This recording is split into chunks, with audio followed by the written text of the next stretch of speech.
बंदी छोड़ सतगुरु रामपाल जी महाराज जी की जय हो। सत्साई भगत जी, बिल्कुल परमपिता परमेश्वर सतगुरु रामपाल जी महाराज जी ने अपने एक सत्संग में ये कहा था कि यदि आपका किसी कारणवश मर्यादा टूट जाए, नाम खंडित हो जाए, तो आपने घर बैठे नहीं रहना चाहिए। आपका जैसे ही समय लग जाए तुरंत आश्रम में आके और अपने सतगुरुदेव जी से उस गलती की हृदय से क्षमा याचना मांगनी चाहिए, क्योंकि परमात्मा अंतर्यामी है, उनसे कुछ छुपाना नहीं चाहिए। ऊपरी मन से यदि हम क्षमा याचना करेंगे, परमात्मा नाम शुद्ध कर देंगे, तो भी नाम शुद्ध नहीं होता। ये ऑटोमेटिक विधान बताया गुरुदेव ने। और गुरुदेव ने कहा कि यदि मान लीजिए आपका आश्रम में आने का समय नहीं लग रहा, आप कहीं दूर हैं, तो फिर गुरु ने कहा कि आपने ऐसी स्थिति में भले आपका नाम खंडित हो गया हो, मर्यादा टूट गई हो, लेकिन आपने उस स्थिति में भक्ति को नहीं छोड़ना चाहिए। नाम मंत्र अपने जाप करते रहने चाहिए, चाहे आपकी मर्यादा खंड हो, चाहे मर्यादा आपकी सही हो, क्योंकि भक्ति आपकी बनती रहेगी और जैसे ही नाम शुद्ध होगा, सारी भक्ति आपके अकाउंट में परमात्मा डाल देंगे। वो समय भगत जी परमात्मा ने उस समय कहा था जब परमात्मा आश्रम में थे।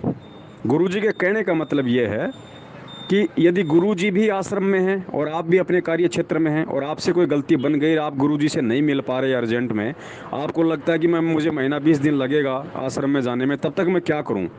उस स्थिति में गुरुजी ने बताया कि ऐसी स्थिति में आपको भक्ति नहीं छोड़नी चाहिए और आपको ये कोशिश करनी चाहिए कि जल्द से जल्द मैं आश्रम में जाऊं और परमात्मा से क्षमा याचना मैं मांगूं। लेकिन भक्ति उस समय आपको छोड़नी नहीं है।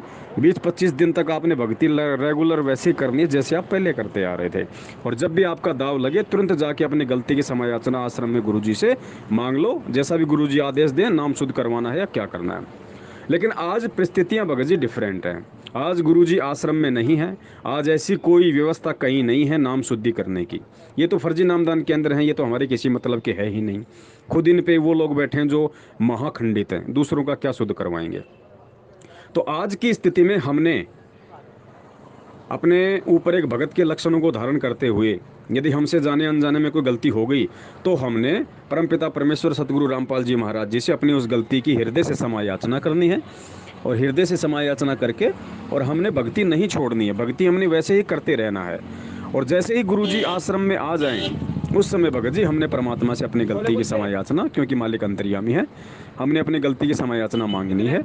लेकिन तब तक हमने अपनी भक्ति को छोड़ना नहीं है। और अगर हम हृदय से, अपनी आत्मा से यदि हम परमात्मा से क्षमा याचना मांगेंगे अपने घर से भी, तो आज हमें परमेश्वर ने इतना ज्ञान दे दिया, क्योंकि पहले भगत लोग इतना नहीं समझ पाते थे ज्ञान को, परमात्मा के इशारों को। तो आज हमने समझ में आ जाना चाहिए कि आज अगर गुरुदेव जेल में हैं, तो गुरुदेव केवल शरीर रूप में जेल में हैं, लेकिन शब्द रूप में सदा हमारे साथ हैं, हमारे घर में हैं। और हम जब भी अपनी गलती की हृदय से क्षमा याचना मांग लेंगे, परमात्मा ठीक हमें उसी रूप से क्षमा याचना कर देंगे जैसे गुरुजी आश्रम में अपने भगत को करते हैं। तो हमने मन में फिर कोई भी शंका उत्पन्न नहीं करनी चाहिए कि भाई मुझे गुरुजी ने क्षमा नहीं किया होगा, ये मेरा नाम शुद्ध नहीं हुआ होगा। आपने गलती कर दी और अपनी गलती की अगर आपने हृदय से क्षमा मांग ली, वो आपकी आत्मा बोलेगी भगत जी। ऊपरी दिखावा क्या होता है और आत्मिक क्या होता है, ये क्षमा याचना मांगने वाले को अच्छे से पता होता है। तो ये उसके खुद के भाव और विचारों के ऊपर है कि वो किस भाव, किस श्रद्धा और किस पीड़ा के साथ में अपनी गलती की क्षमा याचना अपने गुरुदेव से मांगता है। उसी आधार से परमात्मा उसको क्षमा करते हैं। ये है भगत जी इसका मतलब। सत साहिब।